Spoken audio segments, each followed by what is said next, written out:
الحمد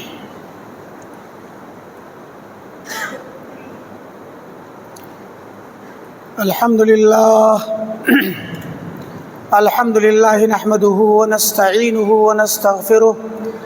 ونعوذ بالله من شرور أنفسنا ومن سيئات أعمالنا من يهده الله فلا مضل له ومن يضلل فلا هادي له وأشهد أن لا إله إلا الله وحده لا شريك له وأشهد أن محمدًا عبده ورسوله أما بعد فإن خير الحديث كتاب الله وخير الهدي هدي محمد صلى الله عليه وسلم وشر الأمور محدثاتها وكل محدثة بدعة وكل بدعة ضلالة وكل ضلالة في النار. أعوذ بالله من الشيطان الرجيم. بسم الله الرحمن الرحيم. إنا عرضنا الأمانة على السماوات والأرض والجبال فأبين أن يحملنها وأشفقن منها وحملها الإنسان إنه كان ظلوما جهولا. وقال النبي صلى الله عليه وسلم سيأتي عليكم سنوات خداعات يصدق فيها الكاذب ويكذب فيها الصادق ويؤتمن فيها الخائن ويخون فيها الأمين وينطق فيها الرويبضة. قيل وما الرويبضة؟ قال الرجل التافه يتكلم في أمر العامة. رواه ابن ماجه وصححه والألباني رحمه اللہ. محترم حاضرین جمعہ، علماء کرام، عزیز طلباء، نوجوانان ملت اسلامیہ اور خواتین اسلام، دین اسلام جہاں اللہ تعالیٰ کی بہت بڑی نعمت ہے اور ایک انمول تحفہ ہے، انعام و اکرام ہے، وہیں یہ دین بڑی ہی عزیز امانت ہے. یہ دین اسلام اللہ رب العالمین نے اس امانت کو آسمانوں، زمین اور پہاڑوں پر پیش کیا. فَأَبَيْنَ أَن يَحْمِلْنَهَا، ان سب نے انکار کر دیا اس امانت کو اٹھانے کا. اللہ کے دین کی امانت، قرآن کریم کی امانت، شریعت اسلامیہ کی امانت اور عقیدہ و منہج کی امانت، اس امانت کو اٹھانے سے سب نے انکار کر دیا. وَأَشْفَقْنَ مِنْهَا، اور اس امانت کے بار سے، اس کی ذمہ داری سے، اس کے بوجھ سے ڈر گئے. وَحَمَلَهَا الْإِنسَانُ، مگر انسان نے اس امانت کو اٹھا لیا. انسان نے ہاں کر دی اور یہ امانت لے لی.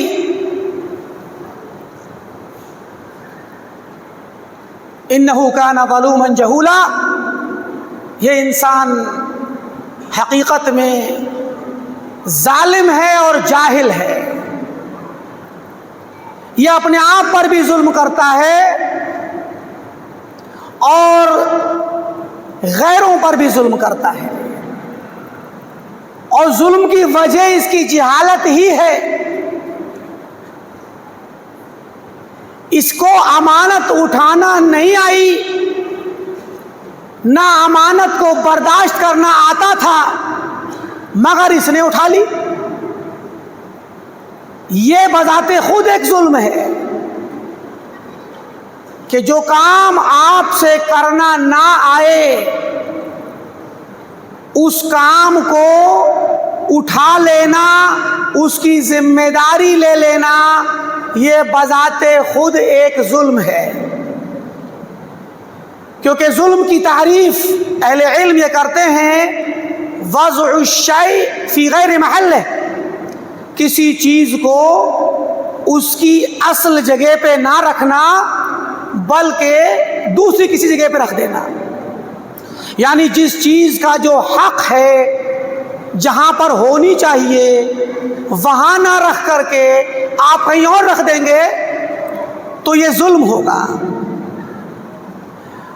تو اگر آپ یا کوئی انسان کسی چیز کا اہل نہیں ہے اور وہ اس کو اٹھا لیتا ہے اور خود کو اہل بنا کر پیش کرتا ہے جبکہ وہ اہل نہیں، اور اس کے نتیجے میں جب وہ شخص اس ذمہ داری کو اٹھاتا ہے تو حقیقت میں وہ پہلے ہی دن سے ظلم کرتا ہے۔ یہی وجہ ہے کہ شریعت اسلامیہ نے امارت اور ولایت کو طلب کرنے سے منع کیا ہے۔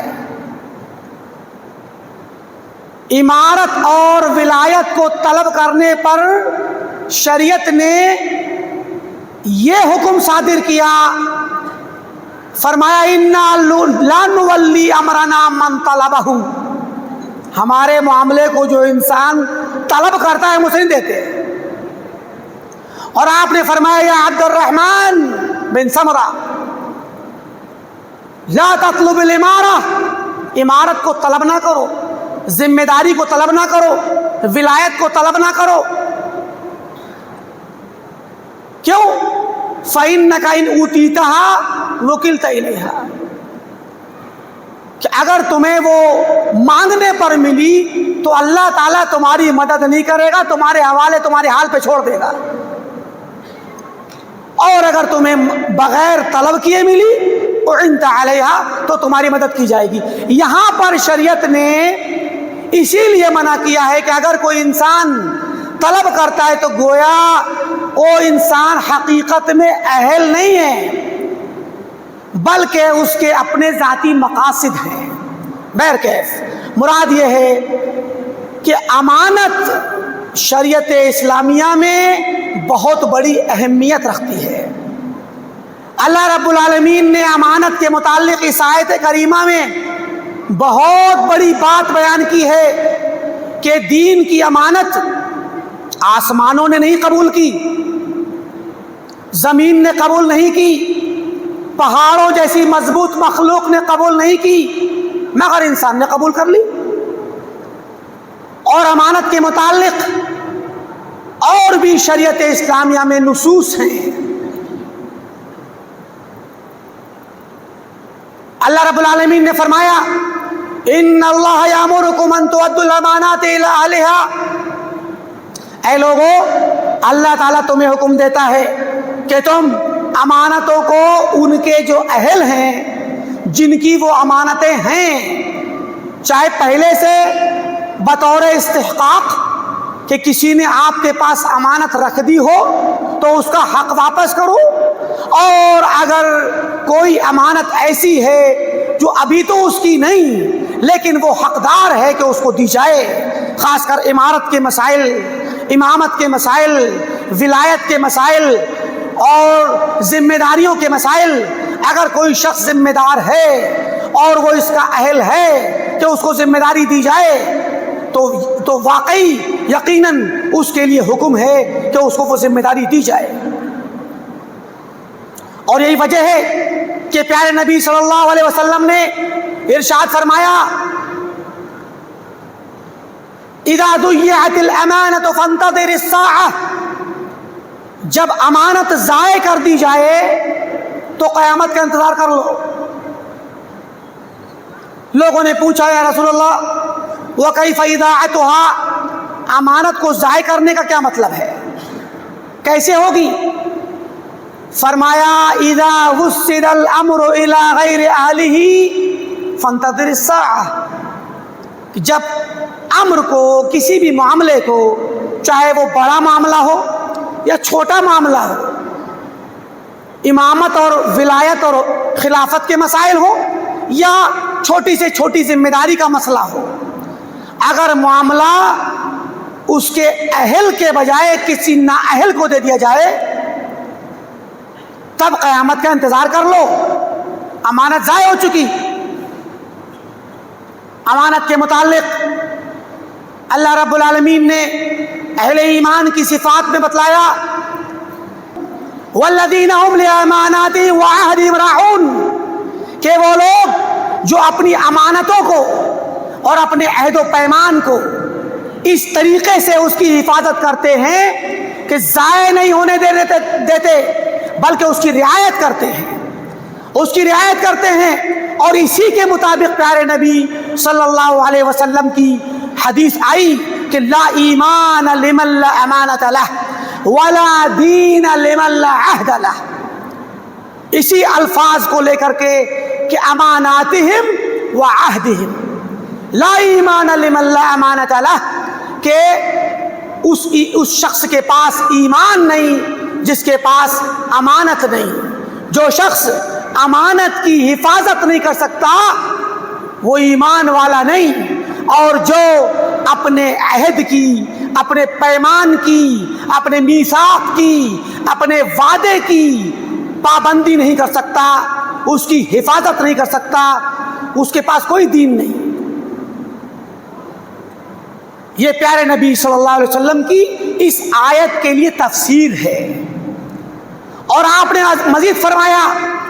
المؤمن من ائتمنہ الناس علی اموالہم ودمائہم، مومن تو وہ ہے جس کو لوگ امین سمجھیں، جس سے لوگ مامون رہیں، امن میں رہیں۔ کس معاملے میں؟ اپنے اموال،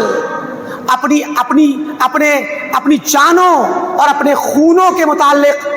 بالکل مطمئن رہیں، مامون رہیں، اور اس کو امانت دار سمجھیں کہ اگر یہ ایمان والا ہے تو یہ امانت دار ہے، اور پھر اس کی وجہ سے ہمیں کسی کی جان پر، کسی کی اولاد پر، کسی کے مال پر کوئی خطرہ نہیں ہے۔ لہذا امانت اسلام کے اندر بہت بڑا مقام رکھتی ہے، اور حقیقت میں مومن وہی شخص ہے جو امانت کا خیال رکھے اور امانت داری اور ایمانداری کے ساتھ دنیا میں معاملات کرے۔ امانت داری کا تقاضا کیا ہے؟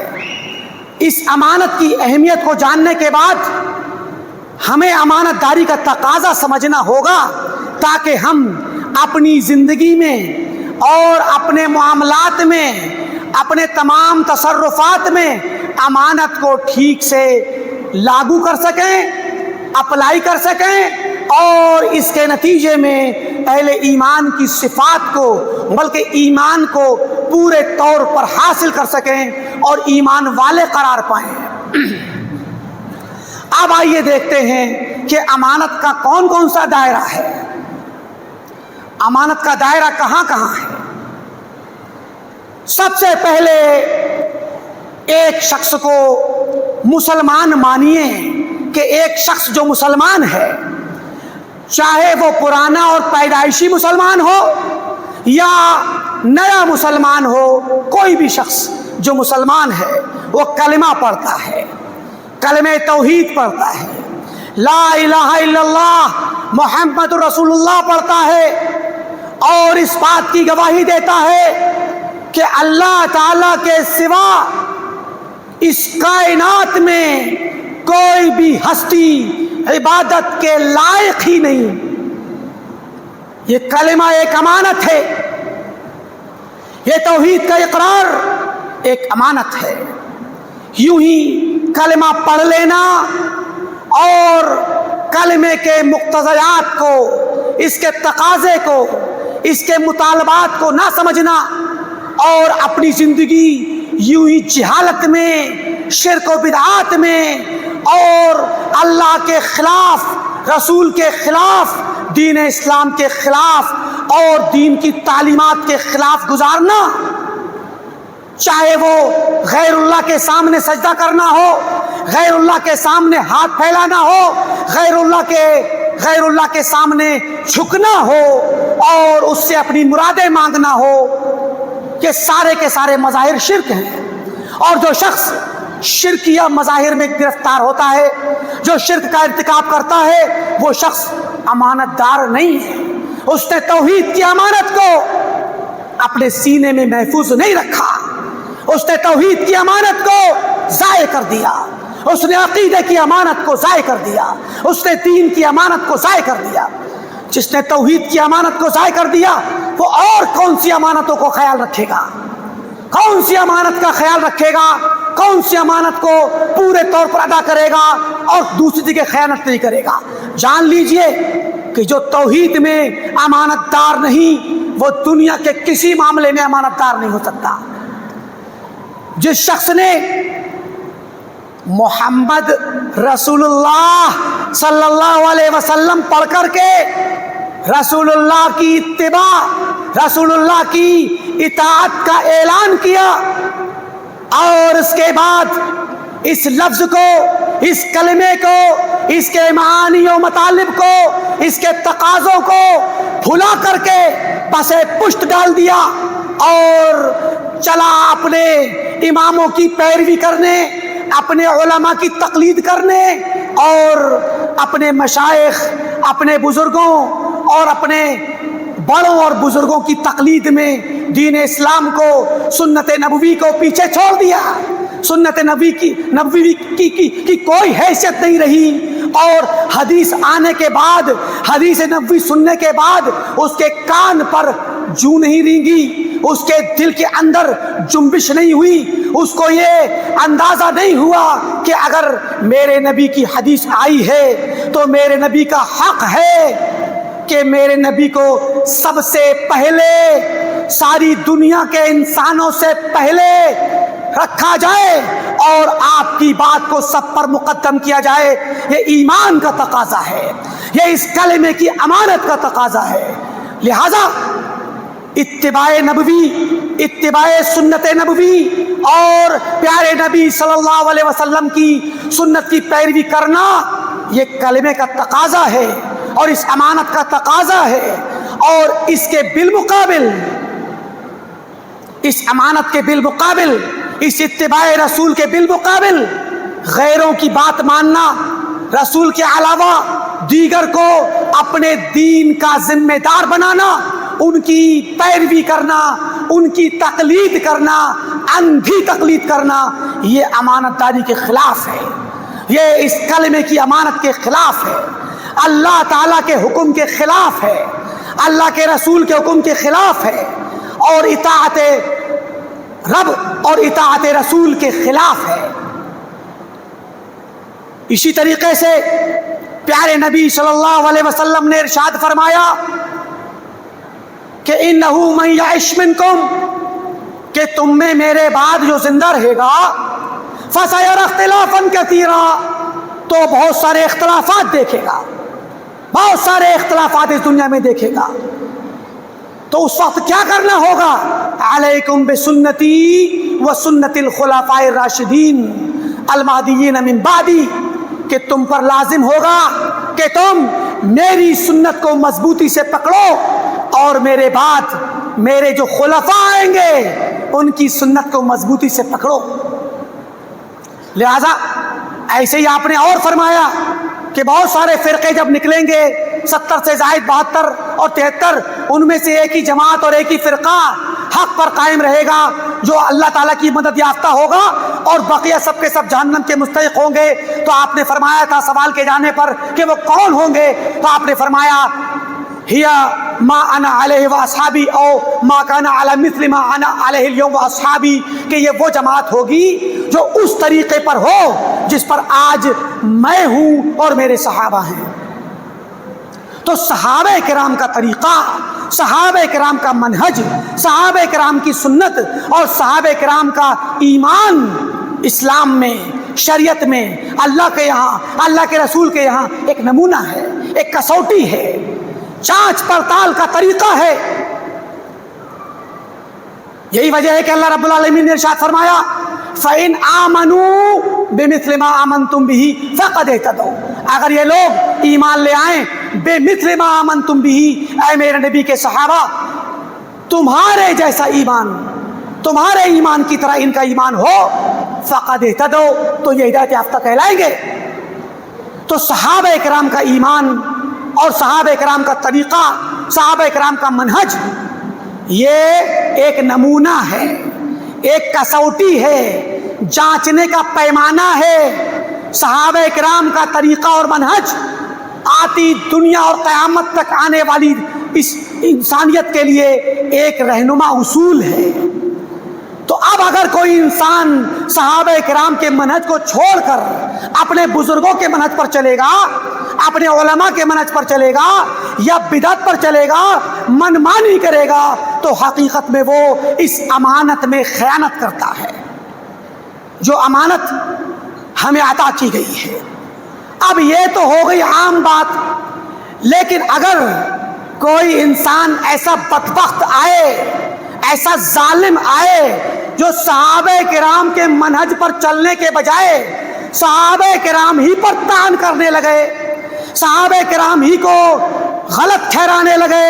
صحابہ کرام پر کلام کرنے لگے، صحابہ کرام پر زبان دراز کرنے لگے، ان کو گالیاں دینے لگے، ان کی شان میں گستاخی کرنے لگے، تو جان لیجئے کہ ایسا انسان نہ صرف یہ کہ سنت سے اور اہل سنت سے خارج ہے، بلکہ یہ انسان، اس کے دل میں زندیقیت ہے،